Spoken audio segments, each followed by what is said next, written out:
administration. You come into this briefing room, you walk through the gates of the White House. Just imagine if there were left-wing agitators or agitators of any kind who were in your face, who were doxing you, who were harassing you, who were physically threatening you, who were biting off your fingers in the case of two Border Patrol agents we saw this past weekend in Minneapolis. That would make it very difficult for you to show up and do your job here at the White House every single day. That's what these officers in Minneapolis are facing. That's why the president is calling on Governor Walz and Mayor Frey for these three very simple and common sense points of cooperation so that ICE and local law enforcement can work together. Again, we are just asking for police to be police. And if you ask any law enforcement agent or official, they want to be able to work with their federal counterparts at the state and local level and vice versa. Karoline. Thanks a lot, Karoline. Two questions. One is looking forward. The role of Mr. Homan. Is he being sent by the president to diffuse the situation that exists right now on the ground? Is he the point person essentially for the White House in terms of trying to tamp down the tensions that exist right now in Minnesota? Well, Mr. Homan is the point person for cooperating with state and local authorities and corresponding with them, again, to achieve this level of cooperation to subdue the chaos on the streets of Minneapolis. And I would just point out that Mr. Homan is someone who has been lauded for many, many decades for his experience working in law enforcement. In fact, this is a Washington Post headline from 9 years ago, 2016. Meet the man the White House has honored for deporting illegal immigrants. And I would remind everyone in this room that it was former President Barack Hussein Obama who awarded a medal to Mr. Homan. So he's obviously very qualified. He has the full trust and faith of the president. He will continue to have these meetings in the hopes that ICE and local law enforcement can cooperate and work together to have successful immigration enforcement, as we've seen in almost every other state across the country. And secondly, Karoline, can you talk a little bit about tomorrow's trip by the president to Iowa, what the purpose of that trip is, and what the goals of that trip are? Sure, yes. Tomorrow, President Trump will be traveling to Des Moines, Iowa. He will be making a local visit at a local business, and then he will be giving a speech on affordability and on the economy, and I know he very much looks forward to be. President Trump continues to monitor the situation closely, and he has remained in constant contact with FEMA and emergency responders. President Trump also quickly approved 12 federal emergency disaster declarations within 24 hours for the states of Arkansas, Georgia, Indiana, Kentucky, Louisiana, Maryland, Mississippi, North Carolina, South Carolina, Tennessee, Virginia, and West Virginia, enabling these states to access critical federal resources to supplement their response efforts if needed. These declarations will help state-led efforts of turning power back on, clearing roads for emergency services, and keeping communities safe. The White House will continue to correspond directly with governors and local officials in the coming days, especially in those states that were harshly impacted by this storm. I would also like to address the chaotic scenes in Minnesota over the weekend. Nobody in the White House, including President Trump, wants to see people getting hurt or killed in America's streets. This includes Renee Good, Alex Pretti, the brave men and women of federal law enforcement, and the many Americans who have been victimized at the hands of illegal alien criminals. Saturday's shooting remains under active investigation by Homeland Security Investigations and the FBI. The Customs and Border Protection is also conducting their own internal review. As President Trump said yesterday, the administration is reviewing everything with respect to the shooting, and we will let that investigation play out. But let's be clear about the circumstances which led to that moment on Saturday. This tragedy occurred as a result of a deliberate and hostile resistance by Democrat leaders in Minnesota. For weeks, Governor Walz and the Mayor Jacob Frey and other elected Democrats were spreading lies about federal law enforcement officers who are risking their lives daily to remove the worst criminal illegal aliens from our streets: murderers, rapists, pedophiles, human traffickers, and gang members. Governor Walz and Mayor Frey have shamefully blocked local and state police from cooperating with ICE, actively inhibiting efforts to arrest violent criminals. They have also used their platforms to encourage left-wing agitators to stalk, record, confront, and obstruct federal officers who were just trying to lawfully perform their duties, which has created dangerous situations threatening both these officers and the general public and Minnesotans alike. This is precisely what unfolded in Minneapolis on Saturday morning.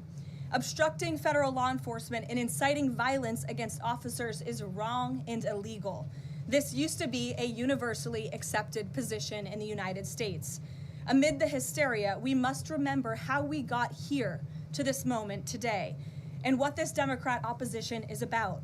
Former President Joe Biden and the Democrats opened America's borders for 4 years, inviting tens of millions of illegal aliens from all over the world to flood into our country.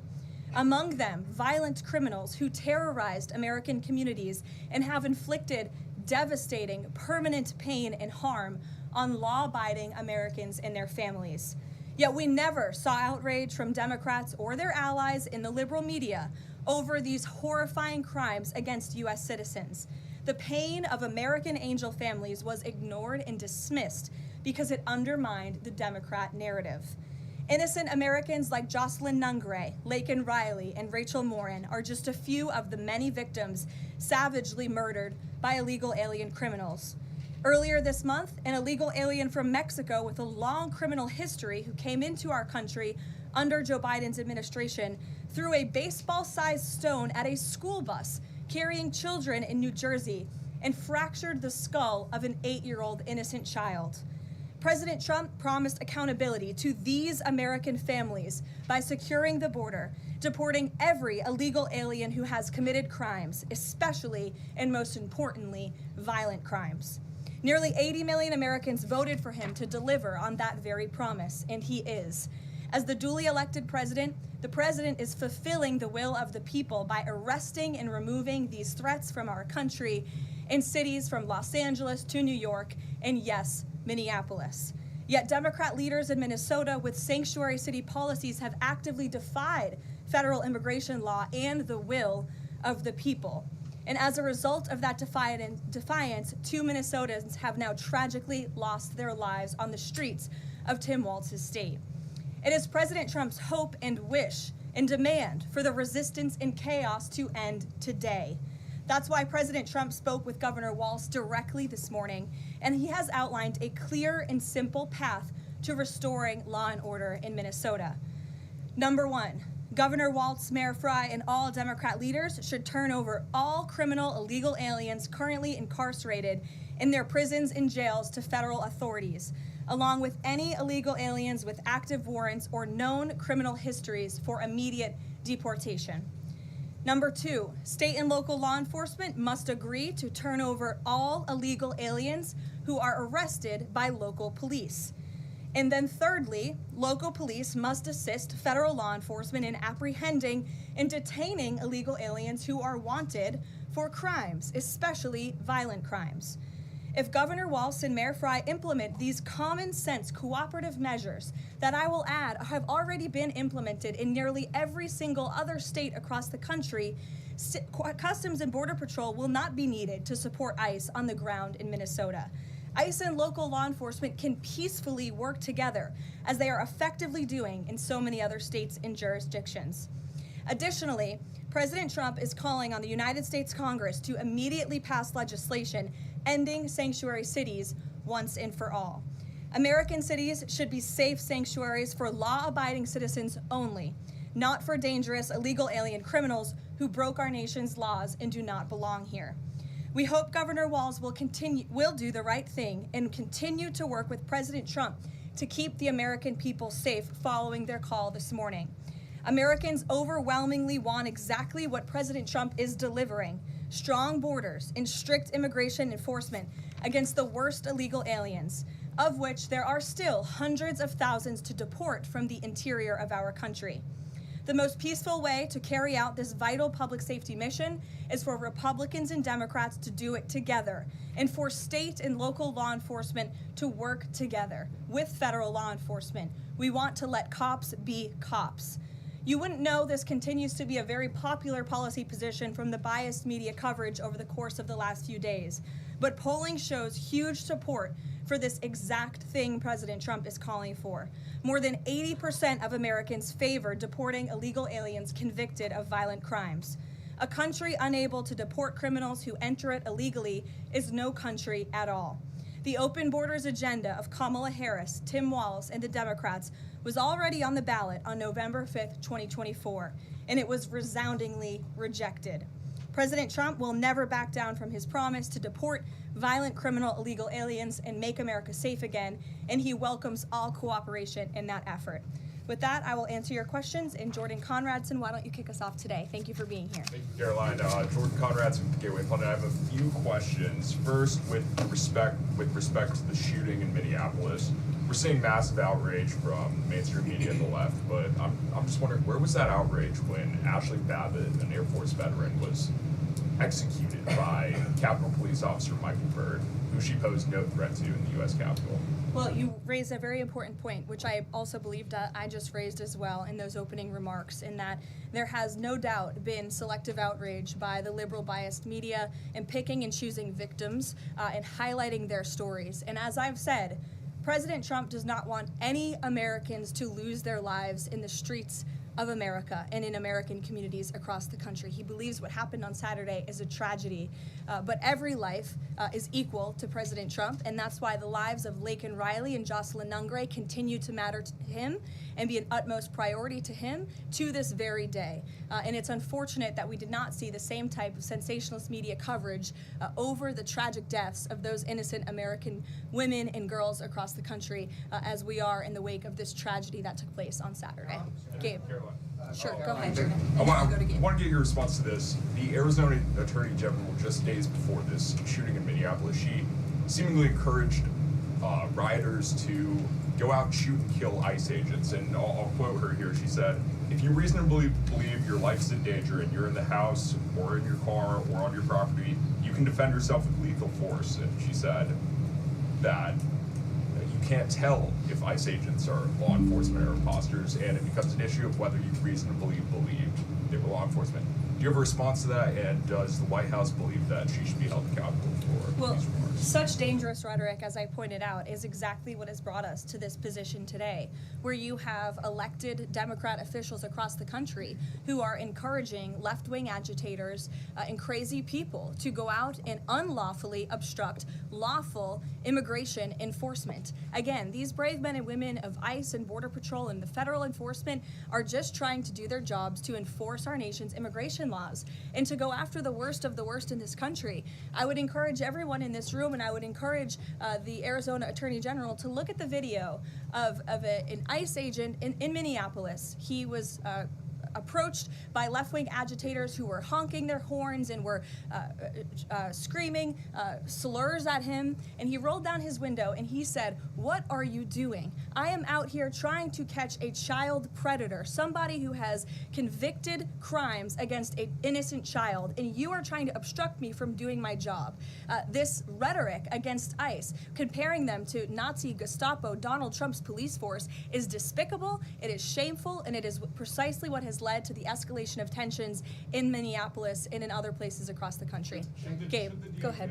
Be looking into her for justifying violence? I would defer you to the Department of Justice on that. Thank you, Caroline. Gabe. Regarding Minnesota, on Saturday, the Department of Homeland Security posted that Pretti looks like he wanted to do maximum damage and massacre law enforcement.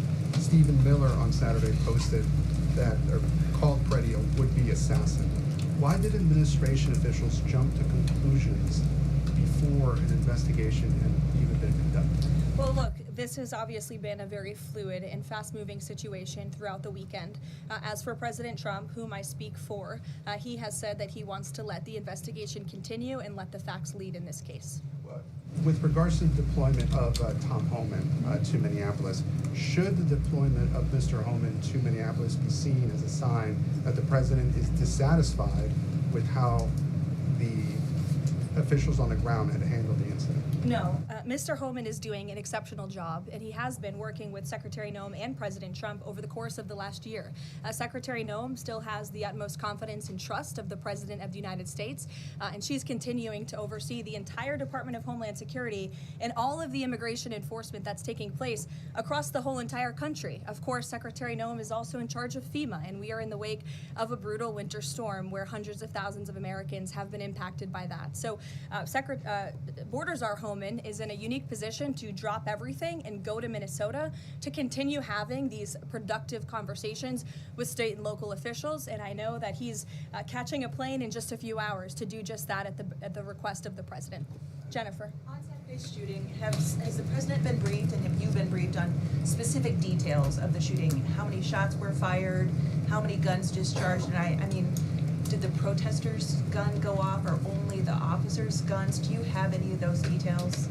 Again, the investigation is continuing, Jennifer, and we will let the facts lead, and we will let the facts play out in this investigation. I do know that HSI and FBI are conducting interviews with those that were involved and the agents who were involved in this unfortunate tragedy on Saturday. Are they keeping the President up to date on all those details? The President is obviously very much on the ball with respect to this investigation. I think he's made that quite clear with the various statements that you've seen him put out, and also the 4 points that the President has outlined as well to Governor Walz, and to encourage him to cooperate with ICE and with the administration.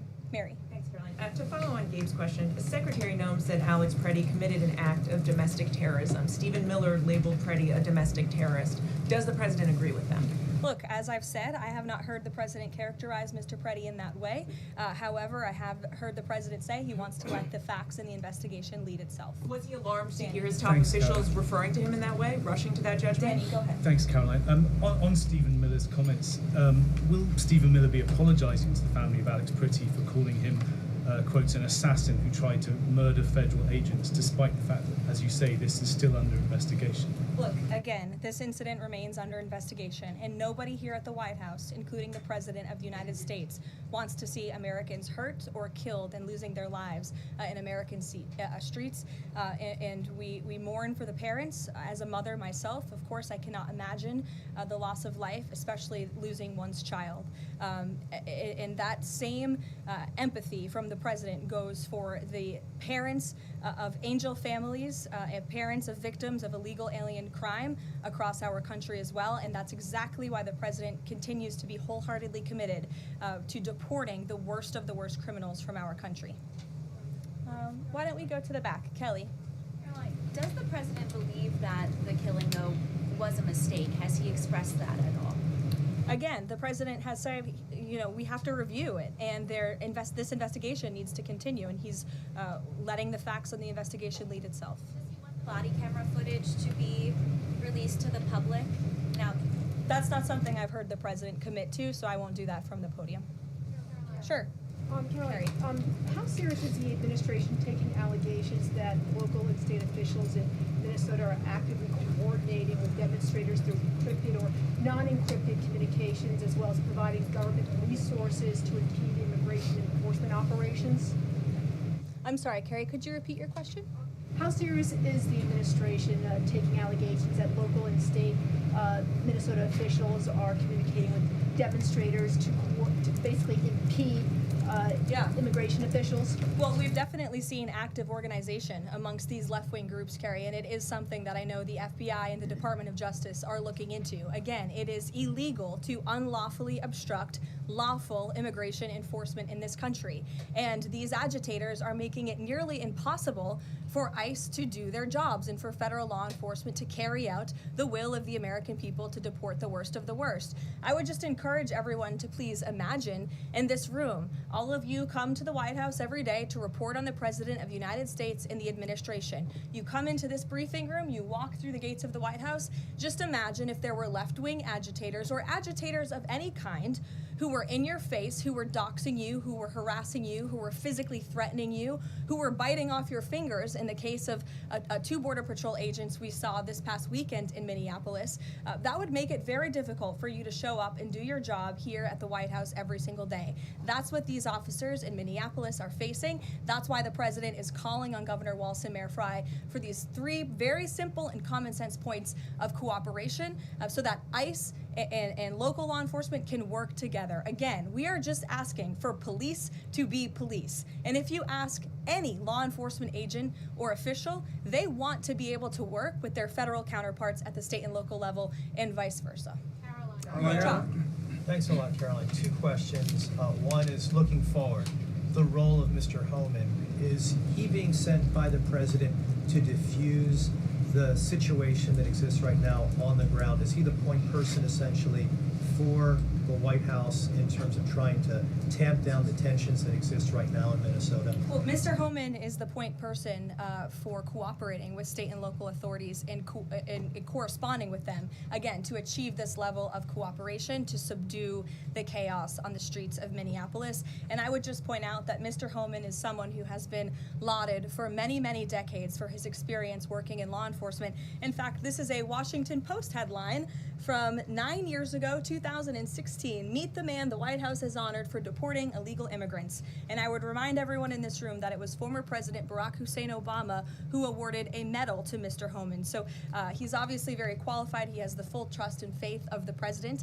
He will continue to have these meetings in the hopes that ICE and local law enforcement can cooperate and work together to have successful immigration enforcement, as we've seen in almost every other state across the country. And secondly, Caroline, can you talk a little bit about tomorrow's trip by the president to Iowa, what the purpose of that trip is, what the goals of that trip are? Sure, yes. Tomorrow, President Trump will be traveling to Des Moines, Iowa. He will be making a local visit at a local business, and then he will be giving a speech on affordability and on the economy. And I know he very much looks forward to being there, to meeting with the great people of Iowa, but also lawmakers as well. Jake.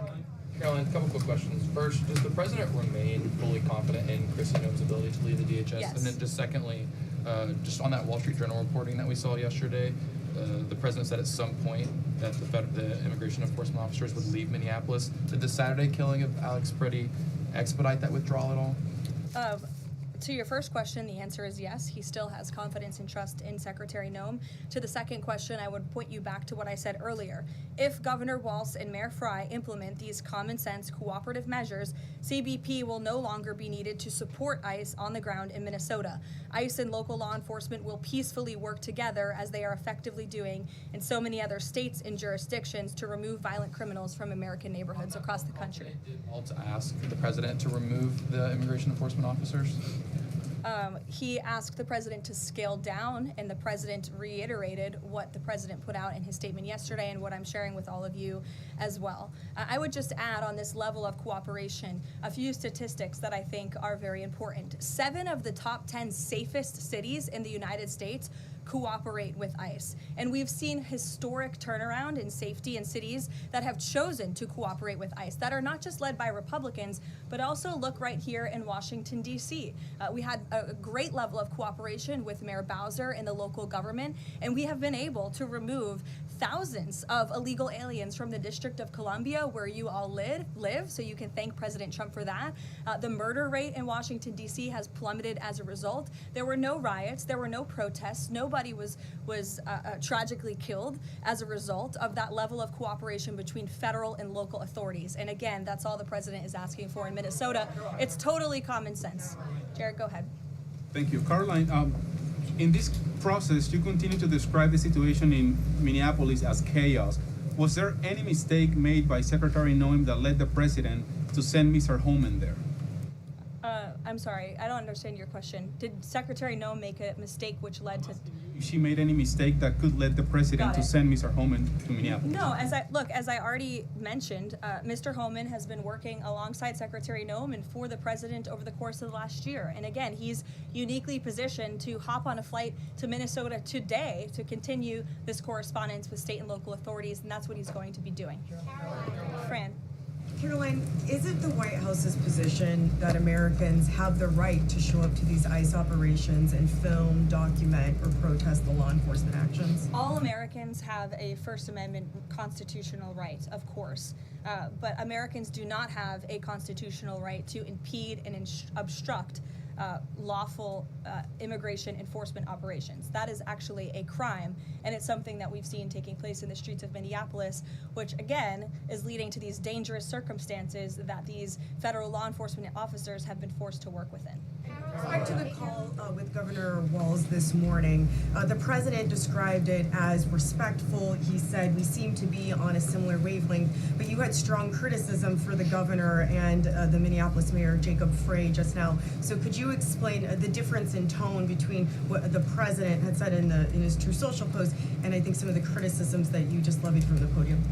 Fran, I think the criticisms that I laid out, I'm painting the picture for all of you in this room, are what led to the moment that we are in today, where Governor Walz and President Trump are having a conversation, a constructive and productive conversation to end the chaos and the lawlessness that has taken place in Governor Walz's state. Chris, Elena. Thank you. I had a question. With Homan now going to Minnesota, is Gregory Bovino also going to remain in Minnesota overseeing these ICE operations? Mr. Bovino is a wonderful man, and he's a great professional. He is going to very much continue to lead Customs and Border Patrol throughout and across the country. Mr. Homan will be the main point of contact on the ground in Minneapolis. And to follow up, given what we've heard from several Trump administration officials, people like Stephen Miller, as people point out, calling him a domestic terrorist, Bovino saying that Pretti was out to massacre law enforcement, why not require ICE agents to wear body cameras to clear up some of the disputes that we are hearing from witnesses and video footage versus what the administration has been saying? Well, that's a policy question that I know the policy folks in the building are having with members on Capitol Hill, and I'll leave it to them and the president to make that decision. And I just have a final question is on, you were talking about the level of cooperation that the president talked about with Governor Walz. Will the administration commit to cooperating with local officials on this investigation into Alex Pretti? The president spoke about this with Governor Walz and said he would have a discussion about it. He did not make a commitment, and so therefore I won't make that commitment here. I would just remind all of you in the media, because I've seen a lack of reporting on this fact, there are investigations into what took place on Saturday. The Homeland Security investigations and the FBI have teamed up for an investigation, and there's also an internal CBP investigation, an internal review of what is happening on the ground in Minnesota. The president supports those investigations, and as I've said repeatedly, he wants to see them move forward. Phil. FBI Director Kash Patel said in a Sunday interview, quote, "You cannot bring a firearm loaded with multiple magazines to any sort of protest." Does the president believe the Second Amendment rights remain in effect even when protesting? The president supports the Second Amendment rights of law-abiding American citizens, absolutely. There has been no greater supporter or defender of the right to bear arms than President Donald J. Trump. So while Americans have a constitutional right to bear arms, Americans do not have a constitutional right to impede lawful immigration enforcement operations. And any gun owner knows that when you are carrying a weapon, when you are bearing arms, and you are confronted by law enforcement, you are raising the assumption of risk and the risk of force being used against you. And again, that's unfortunately what took place on Saturday. Will his mission continue to be focusing on illegal immigrants with a criminal history, or will it be on illegal immigration generally? Mr. Homan will continue to enforce our nation's immigration laws, especially deporting the worst of the worst criminals in Minnesota who have committed violent offenses. And I would just remind all of you that this important work is continuing to be carried out. In just the last few days, I'm happy to provide this packet to anyone in the room. ICE has arrested multiple violent criminals, illegal aliens within Minnesota. Many of them have convictions for assault, driving under the influence, fraud. This individual here I'm looking at was an aggravated felon with multiple convictions for larceny, fraud, and forgery of checks, vehicle theft, drug possession, domestic assault, inflicting bodily harm on another, criminal convictions of larceny, identity theft, again, charged with driving under the influence. These are extremely dangerous people who Governor Walz and Mayor Frey have allowed to roam on their streets, and all the president is asking for is cooperation to arrest individuals like this and deport them from the United States of America. I'll take a couple more. Go ahead. Okay, so this weekend the president posted that this is a cover-up of the fraud in the state of Minnesota. He also posted Minnesota is a cover-up. These both happened after the shooting. So, given that these came after the shooting, what is the this here? What is the cover-up he's alleging? Yes, it's a good question. I've spoken with the president about this at length. What the president is referring to is the fact that you have Governor Walz and, again, the mayor, who have been encouraging these left-wing agitators to come out and to harass and to dox and to threaten ICE and to make this conversation about and smear lies about federal law enforcement who, again, are just trying to do their jobs in an attempt to distract from the widespread, massive fraud that has taken place in their state.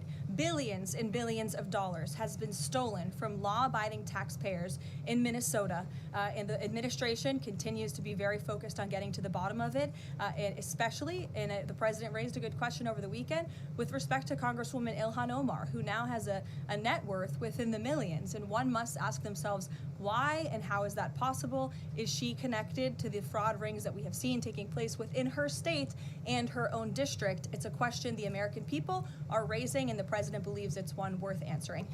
Haley. Thanks, Caroline. I want to go back to some of the comments from Stephen Miller and Secretary No.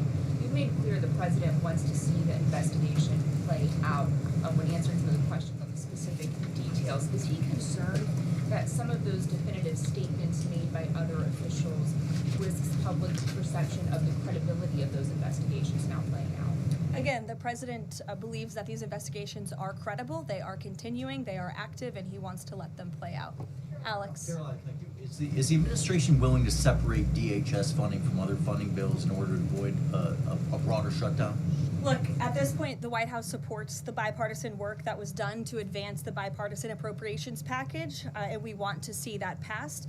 Policy discussions on immigration in Minnesota are happening. Look, the president is leading those discussions as evidenced by his correspondence with Governor Walz this morning, but that should not be at the expense of government funding for the American people, which would include, as you know, Alex, FEMA funding, and we are in the midst of the storm that took place over the weekend, and many Americans are still being impacted by that. So we absolutely do not want to see that funding lapse, and we want the Senate to move forward with passing the bipartisan appropriations package that was negotiated on a bipartisan basis. And secondly, there's another round of Russia-Ukraine talks this weekend, Sunday.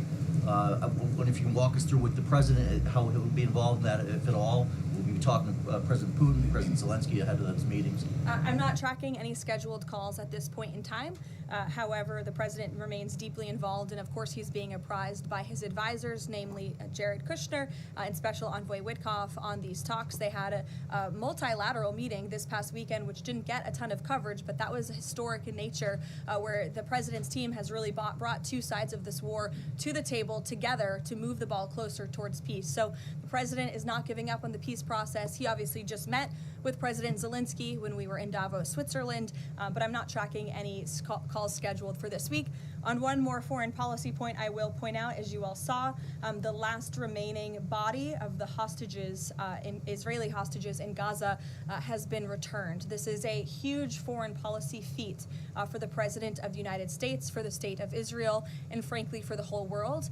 The President made the impossible possible, and so it's great news for the President, for the United States, for our allies, and also for peace in the Middle East. And I understand that more than 20 new additional countries have also signed up to join the newly established Board of Peace with respect to the rebuilding of Gaza, which is another historic accomplishment for this president. So thank you all very much, and we'll see you in Iowa tomorrow. Did the president talk to us? Caroline.